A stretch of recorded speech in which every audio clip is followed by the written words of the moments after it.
Statics come from Latin word. Statics है ना, ये लैटिन वर्ड से आया था और वो लैटिन वर्ड क्या था? स्टेटस। ठीक है, statics come from Latin word status, Italian word statista, German word statistics और फ्रेंच वर्ड स्टैटिक्यू। ठीक है जी, फ्रेंच वर्ड स्टैटिक्यू, ये इसके ओरिजिन है। आगे बात करते हैं तो हमें पता चलता है statistics can be defined in singular and plural sense. Statistics को सिंगुलर और प्लूरल दोनों सेंस में डिफाइन किया गया है। अब प्लूरल सेंस में क्या डिफाइन किया गया है, पहले वो देखिए। In plural sense it's means the data collected qualitative and quantitative. Qualitative and quantitative. Qualitative मतलब होता है क्वालिटी वाइज, क्वांटिटेटिव मीन्स होता है नंबर्स में, न्यूमेरिकल। ठीक है, डाटा दोनों तरीके से अगर कलेक्ट किया गया है तो उसको बोलते हैं प्लूरल सेंस। और सिंगुलर क्या होता है? सिंगुलर सेंस में क्या होता है? In singular it's refer to the method apply on this data. भाई डाटा पे आपने कौन सा मेथड लगाया है, ये सिंगुलर सेंस में होता है। ठीक है, अब हम ये देखते हैं they are two types of error in statistics. Statistics में दो तरह के एरर होते हैं। अब वो दो एरर कौन से होते हैं ये आपके सिलेबस का पार्ट नहीं है और ना ही वो एरर आपके सिलेबस में है। बस ये पता है कि ये बताया गया है कि दो टाइप के एरर होते हैं। अब स्टैटिक्स कहाँ कहाँ अप्लाई होता है? स्टैटिक्स अप्लाई होता है in economics, business management and commerce. इन तीन जगह पे हमारा स्टैटिस्टिक्स अप्लाई होता है। ठीक है, इसके ऊपर एमसीक्यू भी आता है। ठीक है, यहाँ पे जो भी कुछ पढ़ाया जा रहा है वो एमसीक्यू वाइज से ही आपको पढ़ाया जा रहा है कि भाई इस चीज़ पे एमसीक्यू पूछता ही पूछता है। ठीक है, आगे बात करते हैं। जब हम बात करते हैं ना, अब बात करेंगे हम वेरिएबल की। ठीक है, वेरिएबल क्या होता है? Variable refer to the quantitative. Quantitative बोले तो न्यूमेरिकल कैरेक्टरिस्टिक्स। वेरिएबल का मतलब होता है क्वांटिटेटिव कैरेक्टरिस्टिक्स, मतलब न्यूमेरिकल जब बात करते हैं उसको बोलते हैं हम वेरिएबल। अब वेरिएबल भी दो तरीके के होते हैं। कौन कौन से होते हैं? एक तो होता है जी डिस्क्रीट वेरिएबल और दूसरा हमारे पास होता है कॉन्टिन्यूस वेरिएबल। अब ये डिस्क्रीट और कॉन्टिन्यूस वेरिएबल क्या है?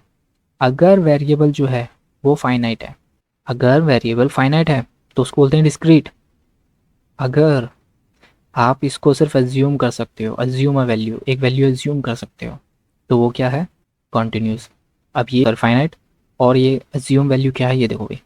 अगर आप कोई नंबर ऐसा है जो बताया जा सकता है इजीली, जैसे 15 है, 20 है, 25 है, मैंने डिफाइन कर दिया, फाइनाइट कर दिया, इसको बोलते हैं डिस्क्रीट वेरिएबल।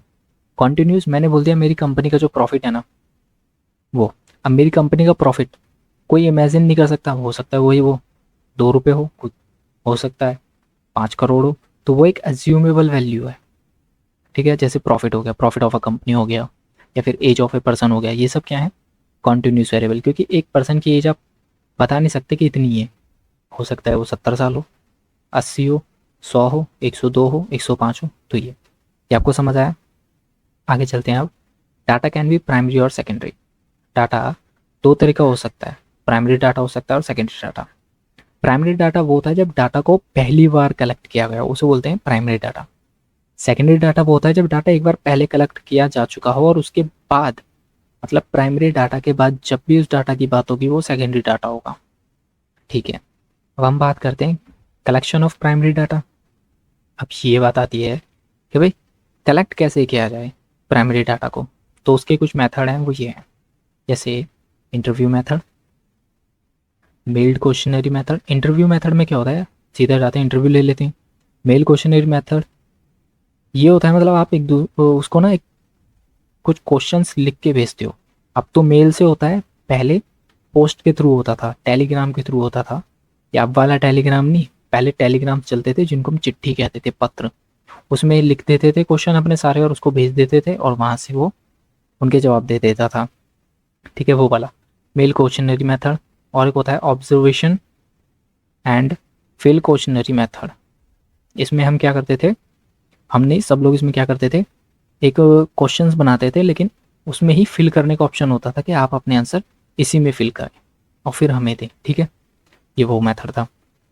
तो ये सब क्या थे, प्राइमरी कलेक्शन ऑफ डाटा। ठीक है, ये थे कलेक्शन ऑफ प्राइमरी डाटा। अब हम बात करते हैं, एक बात और बता दें, इंटरव्यू मेथड्स के अंदर जो था ना, पर्सनल इंटरव्यू, इनडायरेक्ट इंटरव्यू। ठीक है, पर्सनल इंटरव्यू आता है, इनडायरेक्ट इंटरव्यू आता है, और एक आता है टेलीफोन इंटरव्यू। टेलीफोन इंटरव्यू सबसे बढ़िया और अच्छा माना जाता है। टेलीफोन इंटरव्यू क्या माना जाता है, एक तो जी क्विक है, जल्दी हो जाता है, कॉल किया तुरंत उससे पूछ लिया, और नॉन एक्सपेंसिव, इसमें ज़्यादा एक्सपेंस नहीं लगता, ज़्यादा खर्चीला भी नहीं है, और सबसे अच्छा भी होता है, क्विकेस्ट होता है। ठीक है, अब बात करते हैं source of secondary data. Source of secondary data की अब हम बात करने वाले हैं कि भाई सेकेंडरी डाटा के क्या सोर्सेज हैं। तो उसके सोर्सेज हैं इंटरनेशनल सोर्सेज। इंटरनेशनल सोर्सेज मतलब विदेशी स्रोत। अब विदेशी स्रोत कैसे, भाई वहाँ का न्यूज़पेपर हो सकता है, वहाँ की मीडिया हो सकती है, या वहाँ की कोई पब्लिकेशन हो सकती है, कोई एजेंसी हो सकती है, या फिर वहाँ की गवर्नमेंट बता रही है कोई चीज़, वो सब क्या है, secondary source of data, collection और source of secondary source of data. उसके अलावा गवर्नमेंट सोर्सेज हो सकते हैं अपने जितने भी हैं, private and quasi government. Private and quasi government, quasi मतलब होता है आधा, आधा गवर्नमेंट का हो और आधा प्राइवेट के द्वारा इकट्ठा किया गया हो, प्राइवेट ऑर्गेनाइजेशन और गवर्नमेंट ऑर्गेनाइजेशन दोनों ने मिलकर इकट्ठे किया हो, वो डाटा। अनपब्लिश डाटा, एक ऐसा डाटा जो कभी पब्लिश नहीं हुआ हो, वो भी क्या है, सेकेंडरी सोर्स ऑफ डाटा। ठीक है, अब ऑप्शन वाले क्वेश्चन है अपने, तो उनमें कैसे पूछ लेगा, उनमें पूछ लेगा कि भाई सबसे अच्छा मेथड बताओ, ये वाला। ठीक है, सबसे अच्छा मेथड बताओ कौन सा है, तो टेलीफोन इंटरव्यू मेथड सबसे अच्छा है। और जब पूछेगा सेकेंडरी सोर्स ऑफ डाटा बताओ, source of secondary source of data, तो ये रहे अपने पास। ठीक है, ये हमने पढ़ लिया, आगे चलते हैं। अब डाटा कलेक्ट करने के बाद हमें उसको चेक भी तो करना पड़ता है कि डाटा सही है कि नहीं है, बस वही बात। द डाटा कलेक्टेड, जो आपने डाटा अभी तक इकट्ठा किया है, should be first scrutinise. Scrutinise मतलब होता है उसकी शुद्धता की जांच करना। शुड बी फर्स्ट स्क्रूटिनाइज, जो भी डाटा आपने कलेक्ट किया है सबसे पहले उसको चेक करें, to check whether the data is correct और एक्यूरेट, कि आपने जो डाटा लिया है वो सही और एक्यूरेट है या नहीं है। ठीक है जी, चलिए आगे बढ़ते हैं। फिर हम बात करते हैं क्लासिफिकेशन। अब ये क्लासिफिकेशन क्या होता है, क्लासिफिकेशन का मतलब होता है, classification refers to the process of arranging data. एक डाटा को आप किस तरीके से अरेंज करते हो उसके प्रोसेस को हम कहते हैं क्लासिफिकेशन। अब क्लासिफिकेशन से होता क्या है, it's make data more relevant, ये डाटा को मोर रेलिवेंट बना देता है, प्रिसाइज बना देता है, और कंसिडेंस बना देता है। ठीक है जी, डाटा सरल, अच्छा और छोटा दिखता है। Make it comparable, make it comparable मतलब इसको कंपेयर करने लायक, तुलनात्मक बना देता है। And serve as base for analysis, और इसको ऐसे सर्व करता है कि आप इसको आसानी से एनालिसिस कर सकते हो, इस डाटा का विश्लेषण आप बड़े प्यार से कर सकते हो। इस तरीके से उसको सर्व करता है, आपके सामने प्रकट करता है। क्या करता है, कौन करता है, क्लासिफिकेशन करता है। ठीक है, ठीक है जी। अब बात करी जाए कि अगर क्लासिफिकेशन जो हमारा हुआ है data, classified data in respect of N attribute, अगर एट्रीब्यूट होता है मतलब गुण, अगर किसी गुण के आधार पे डाटा को क्लासिफाइड किया गया हो तो उस डाटा को हम रेफर करते हैं कैसे, एज अ क्वालिटेटिव। ठीक है, एट्रीब्यूट का मतलब होता है गुण, गुण से निकला गुणात्मक, यानी क्वालिटी, क्वालिटेटिव। ठीक है, आगे बात करते हैं। Data can be frequency data. अब डाटा फ्रीक्वेंसी मतलब होता है कि एक चीज़ कितनी बार डाटा के अंदर रिपीट हो रही है, उसको बोलते हैं फ्रीक्वेंसी। तो data can be frequency data हो सकता है, या फिर नॉन फ्रीक्वेंसी, कि भाई डाटा के अंदर कोई भी चीज़ रिपीट ही ना हुई हो, तो डाटा कैन बी फ्रीक्वेंसी और non frequency data. Time series एक एग्जाम्पल है, time series is an example of non frequency data. किसका? नॉन फ्रीक्वेंसी डाटा का। Time series is an example of the non frequency data. Internal consistency अगर data की check करनी हो तो कैसे चेक होती है, ये देखो भाई। इंटरनल कंसिस्टेंसी अगर चेक करनी हो तो ये वाला पहन लेते हैं।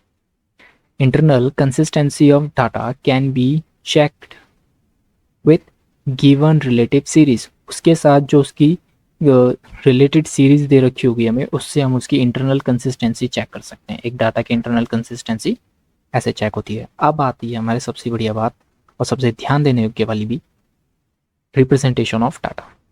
रिप्रेजेंटेशन ऑफ डाटा हमारे पास कैसे होता है, पहले आप ये थियोरटिकल देख लीजिए और उसके बाद आपको हम एक चार्ट बना रखा हमने, उसके सहायता से हम समझाएंगे, ठीक है। तो पहले यहाँ देखिए, एक तो हमारे पास होता है टेक्चुअल टेक्चुअल रिप्रेजेंटेशन। दूसरा हमारे पास होता है क्या? Tabular representation. इसके अलावा हमारे पास एक और होता है, कौन सा? डायग्रामेटिकल रिप्रेजेंटेशन, मतलब डायग्राम की सहायता से, डायग्रामेटिकल। तो कितने अभी तक निकले हमारे पास? 3, ठीक है। 3 तरीके से हम डाटा को रिप्रेजेंट करते हैं। किस तरीके से रिप्रेजेंट नहीं, प्रेजेंट करते हैं। एक तो हो गया हमारा टेक्सचुअल, फिर टैबुलर और उसके बाद डायग्रामेटिकल। अब टेक्सचुअल के अंदर देखें तो क्या है? Present in paragraph. जो पैराग्राफ में होता है ना, उसको बोलते हैं टेक्सचुअल। टेक्सचुअल मतलब लिखित में दे रखा है वो।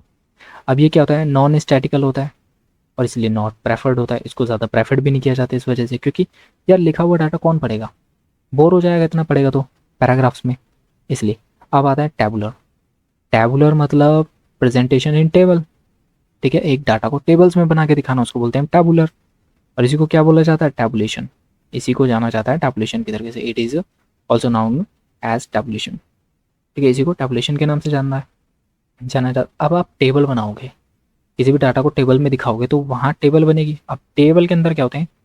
4 मेन कंपोनेंट होते हैं। टेबल ऐसा 4 कंपोनेंट। एक टेबल के 4 कंपोनेंट होते हैं। कौन कौन से? पहला तो होता है कैप्शन, दूसरा बॉक्स हेड, तीसरा अपना आता है स्टब, और हमारा बॉडी, ठीक है। ये मेन है। 4 कंपोनेंट होते हैं एक टेबल के, ठीक है जी। अब कैप्शन का मतलब क्या होता है? Upper part showing column and sub column. Upper part showing column और सब कॉलम, ठीक है। इसके बाद बॉक्स हेड मतलब एंटायर, पूरा का पूरा अपर पार्ट, उसका ऊपर का पार्ट पूरा, क्या बोला है, क्या बोलेंगे? Entire upper part until of measurement in tabulation show. जो भी चीज़ उसके टैबुलेशन में, और टैबुलेशन में ऊपर दे रखी है एंटायर पूरा पार्ट, उसको बोलते हैं बॉक्स हेड। फिर आता है स्टब। स्टब का मतलब होता है left part giving the detail of raw. Left में एक पार्ट दिया होता है जो हमें डिटेल दे रहा होता है, किसकी किसकी? रॉस की, उसको हम बोलते हैं स्टब। बॉडी, बॉडी के अंदर आता है main part that contain numbers. एक वो पार्ट जिसके अंदर नंबर कंटेन किए हो, ठीक है। इसके लिए तो एक एग्जांपल बनता है, एक छोटा सा मैं एग्जांपल इसके लिए मैं बता देता हूँ कैसे। जैसे एक स्कूल के अंदर टेस्ट लिए गए, उसके अंदर उनके 6 सब्जेक्ट थे, जैसे सब्जेक्ट ए, बी, सी, डी, ठीक है। अब यहाँ 12 महीने में टेस्ट हुए, मैं अभी 6 महीने ले रहा हूँ। या फिर हम ये बोल दें 12 बच्चे ले लिए मैंने, ठीक है। बच्चा 1, इस बच्चे का नाम है ये 1, बच्चे का नाम 2, बच्चे का नाम 3, बच्चे का नाम 4, बच्चे का नाम 5। अब इन्होंने इस टेस्ट में यहाँ अपने लिए क्या नंबर्स, कुछ नंबर्स लिए होंगे, जल्दी जल्दी समझ लेते हैं। अब ये जो ऊपर वाला पार्ट था ये वाला, और यहाँ पे मैंने एक चीज़ और लिखी थी, मंथली टेस्ट मान लो, ये मंथली टेस्ट दिसंबर, ये ऐसे लिखा था, यहाँ सीरियल नंबर वगैरह ऐसे डाल दिया था कुछ, ठीक है। तो अब ये जो पूरा ऊपर का पार्ट है ये वाला, एक पहले तो मैं धीरे धीरे समझाता हूँ। देखो ये वाला जो पार्ट है ना, जहाँ पे इनके नंबर्स मैंने दिखाए डॉट डॉट लगा के, ये अपना बॉडी, और उसके अलावा ये वाले जो पार्ट्स हैं जहाँ पे इनके सब्जेक्ट्स लिखे हुए हैं, ये है इसका स्टब, जो हमें लेफ्ट साइड में दिया हुआ है और हमें डिटेल ऑफ कॉलम बता रहा है। ठीक है, अब ऊपर वाला जो पार्ट था, ये वाला,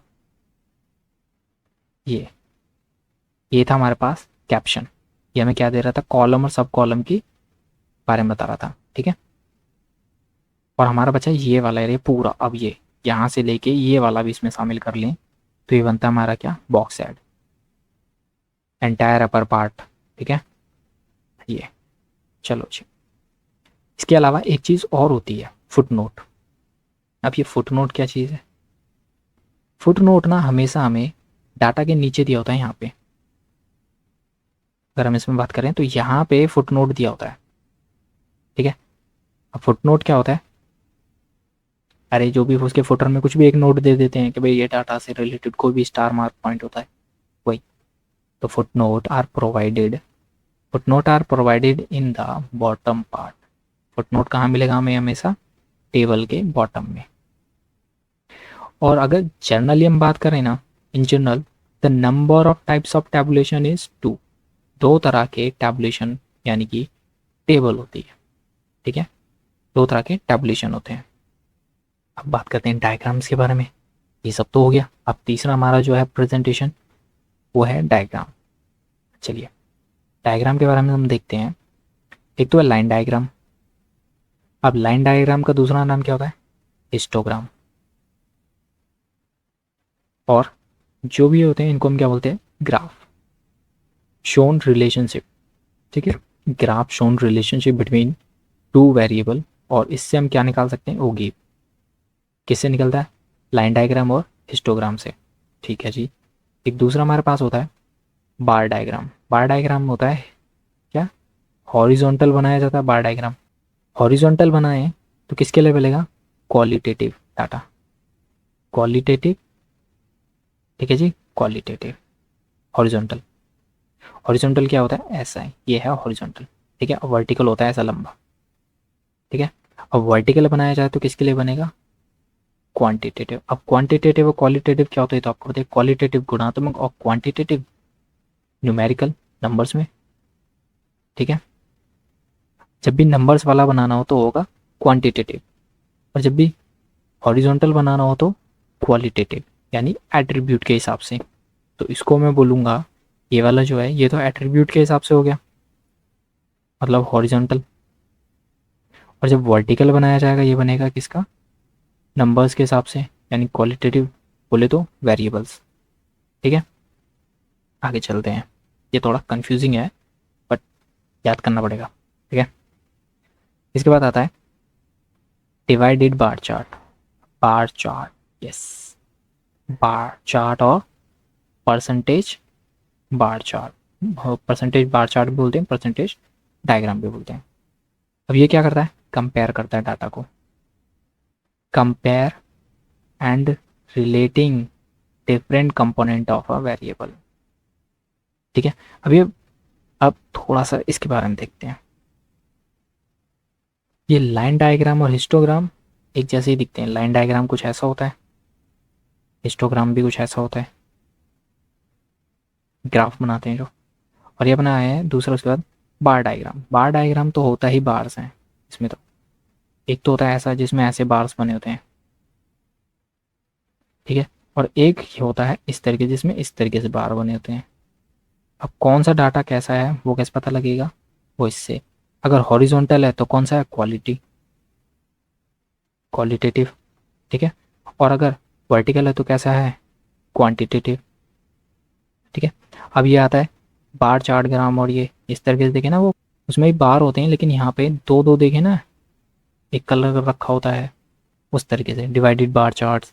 ठीक है, आपकी बुक्स में अच्छे से दे रखा है, एक बार वहाँ से भी रेफर कर लेना। अब इसको हम समझते हैं। एक और है पाई चार्ट।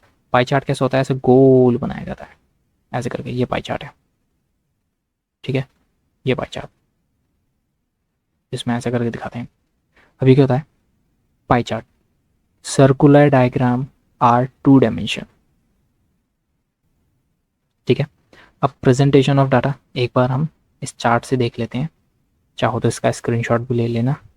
आ पाएगा स्क्रीनशॉट? यस, आ जाएगा। इतने में आप इसका स्क्रीनशॉट भी ले सकते हैं। चलो जी, आगे देखते हैं।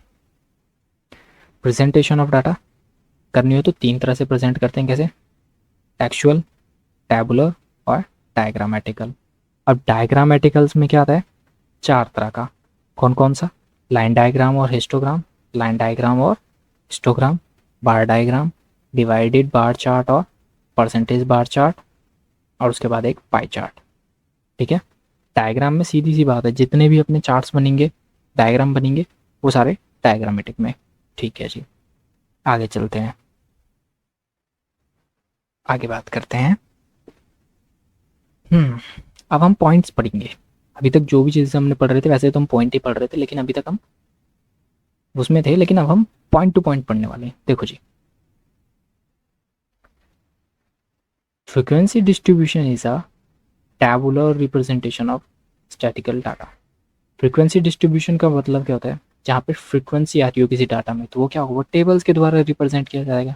ठीक है, वो स्टैटिकल डाटा का टैबुलर रिप्रेजेंटेशन है अगर फ्रीक्वेंसी डिस्ट्रीब्यूशन है तो।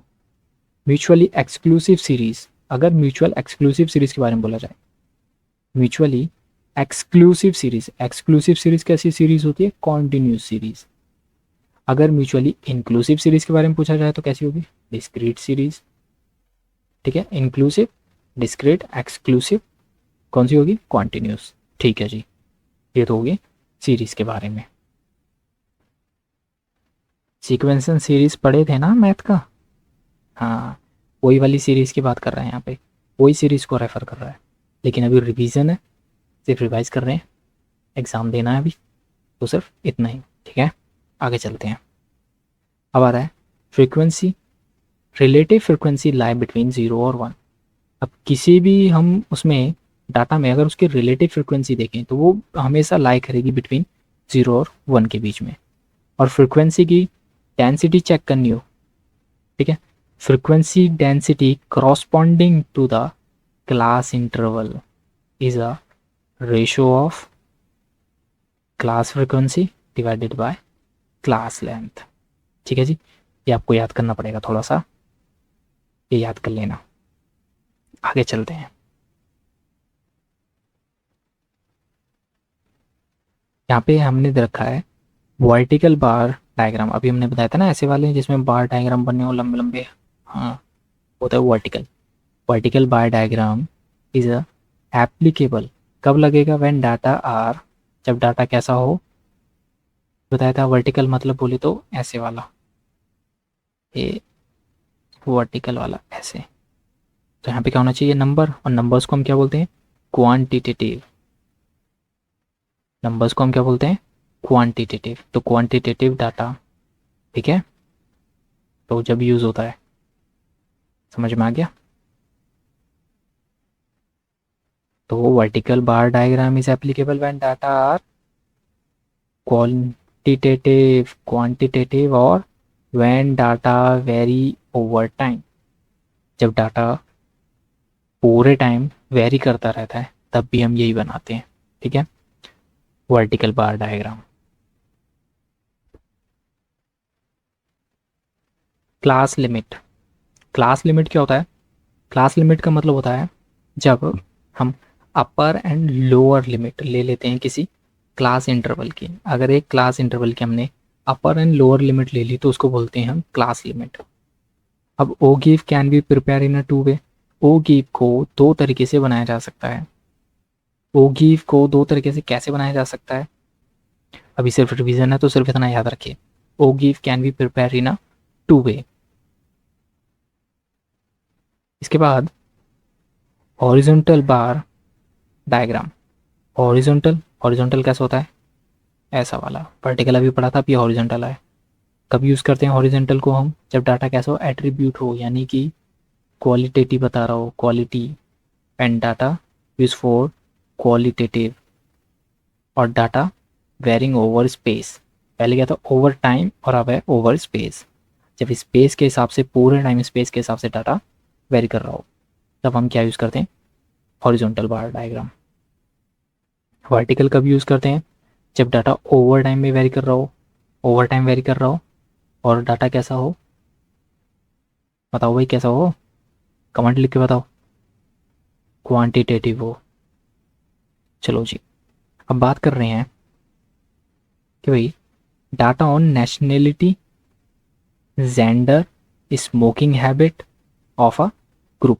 Smoking habit of a group, ये सब क्या है, ये देखो।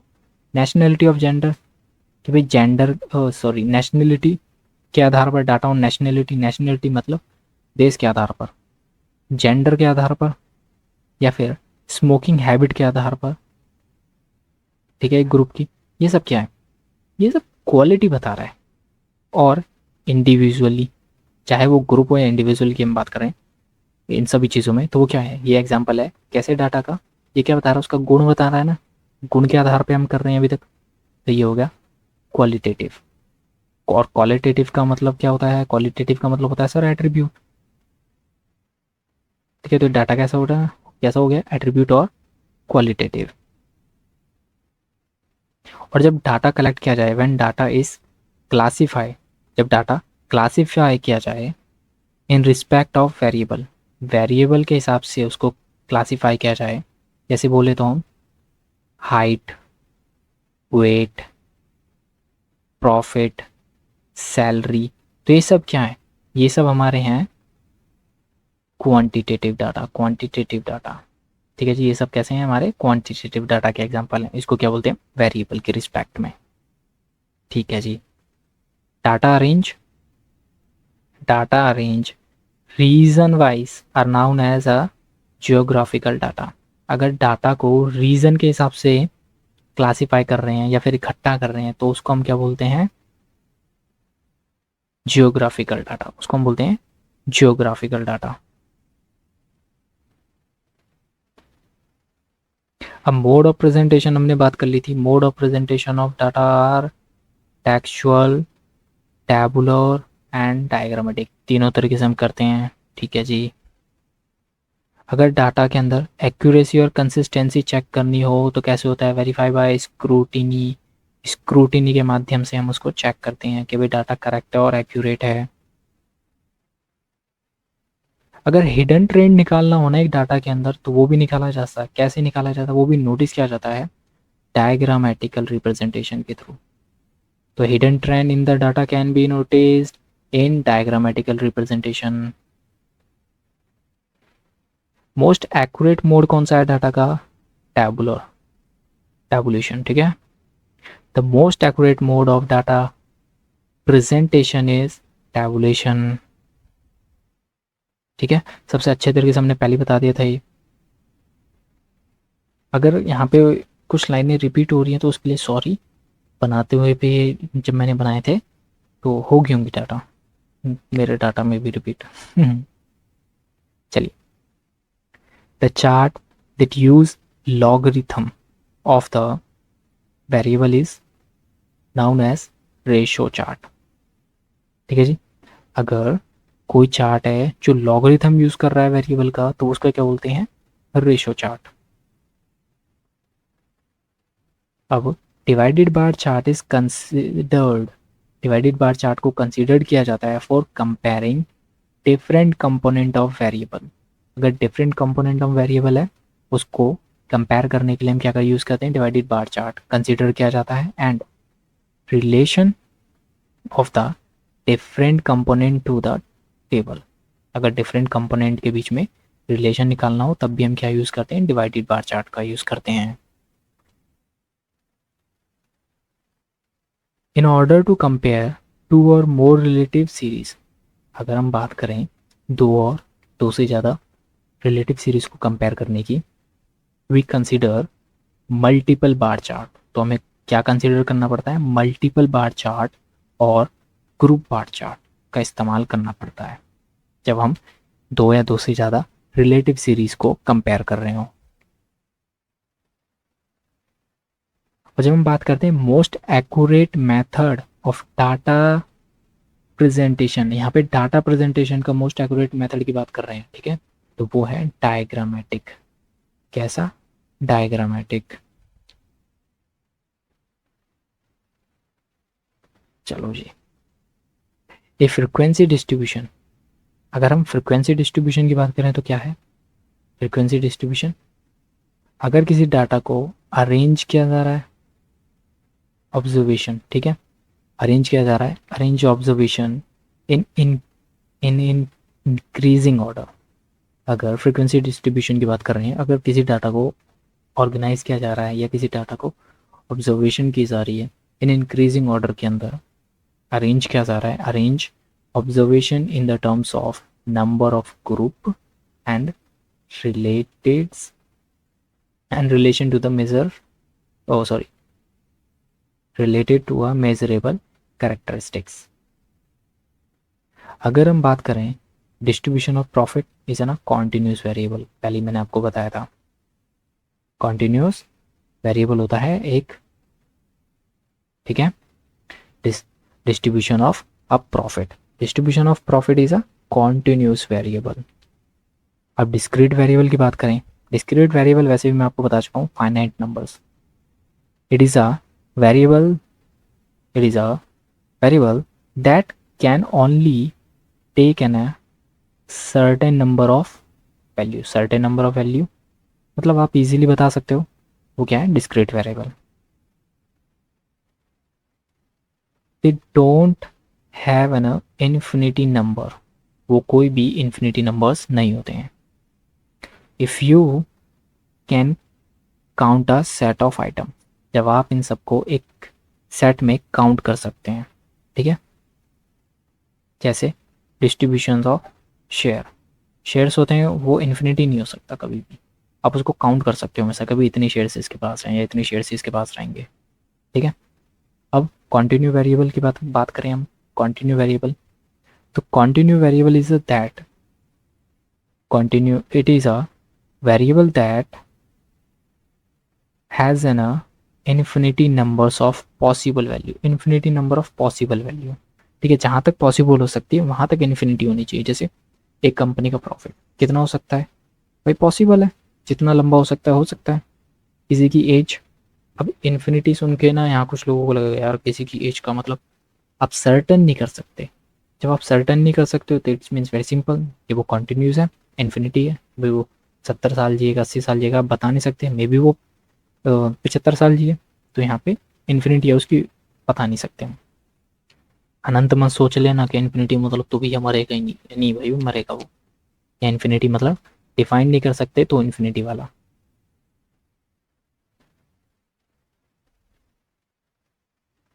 द एलसीबी, एलसीबी का मतलब क्या होता है, एलसीबी इज अ एक शॉर्ट टर्म है, एलसीबी शॉर्ट में बोला जाता है, इसका मतलब होता है lower limit to the lower class, lower limit to the lower class interval is a LCB. तो ऐसे ही यूसीबी क्या होगा, इज है ना upper limit to the upper class limit, upper class limit. अब लेंथ की बात करी जाए कि भाई लेंथ क्या होती है, तो लेंथ सुनो भाई, length of a class is a difference, length is a, length of a class is a difference, length of a class is a difference between the UCB यानी कि upper class boundary and lower class boundary that class, उस class की lower class boundary upper class boundary का जो difference होगा वो होगा length of a class, ठीक है। For a particular class boundary, अगर एक क्लास बाउंड्री लें, पर्टिकुलर क्लास बाउंड्री लें, for a particular class boundary the less than cumulative frequency and more than cumulative frequency add up to the total frequency, अगर आप less than जो cumulative frequency है उसको ले लें और मोर देन क्यूमुलेटिव फ्रीक्वेंसी को ले लें और उन दोनों को ऐड अप कर दें तो वो क्या बन जाएगी, टोटल फ्रीक्वेंसी, ठीक है, एक पर्टिकुलर क्लास बाउंड्री के अंदर। और ये वाली बात हम पढ़ के आए थे, दोबारा से है, एक बार देख लो, यहाँ पे अलग तरीके से लिखी हुई है, थोड़ा डिफरेंट है उसमें। Frequency density corresponding to a class interval is a ratio of class frequency to the class length, ठीक है। अगर हमें मीडियन निकालना हो तो किसी में, तो median of a distribution can be obtain from less than type ogive, less than type ogive. ठीक है। Frequency curve is a limited from the frequency polygon and histogram. Frequency curve जो होगा वो हमेशा limiting होगा, मतलब कम होगा किससे? फ्रीक्वेंसी पॉलीगन से और फ्रीक्वेंसी हिस्टोग्राम से। Age of a person is a continuous variable. हमने पहले ही बताया था किसी पर्सन की एज क्या होगी, कॉन्टिन्यूस वेरिएबल। अब बता नहीं सकते भाई वो कितनी होगी। ठीक है। द बेस्ट मेथड, ऐसे तो टेलीफोन सोचेंगे सब लोग, लेकिन वो नहीं है यहाँ पे। पूरा सुनो, पहले पूरा पढ़ो।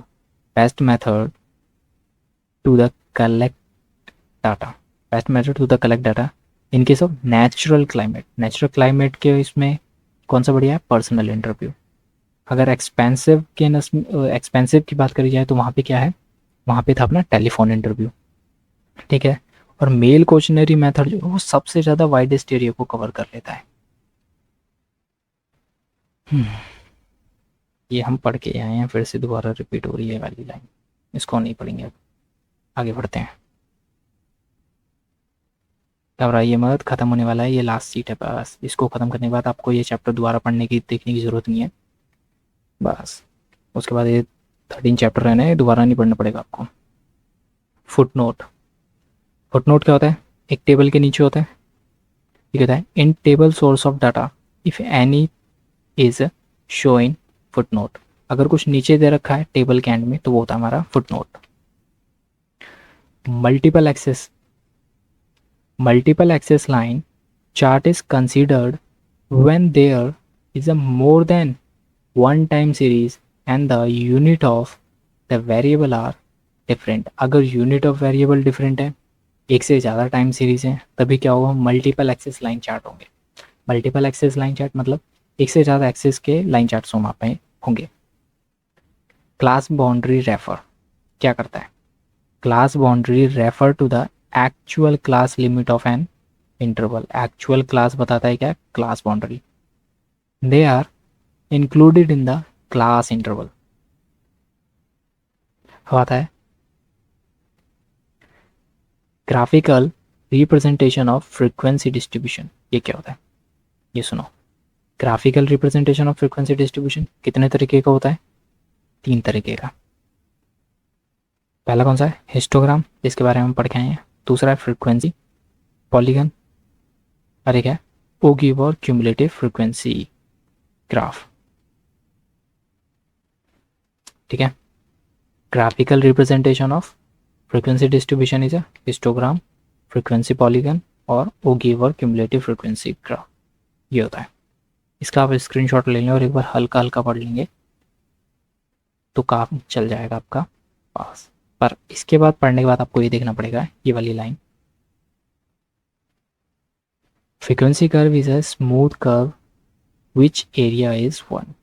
फ्रीक्वेंसी कर्व जो होता है वो एक स्मूथ कर्व होता है और जिसका एरिया 1 होता है, और एक लिमिटिंग फैक्टर रखता है। It is a limiting factor of frequency polygon and histogram. Frequency polygon and histogram. ठीक है। फ्रीक्वेंसी कर्व का, और ये 4 तरीके का होता है वैसे तो। ठीक है। फ्रीक्वेंसी कर्व होता है 4 तरीके का। कौन कौन सा? Bell shape.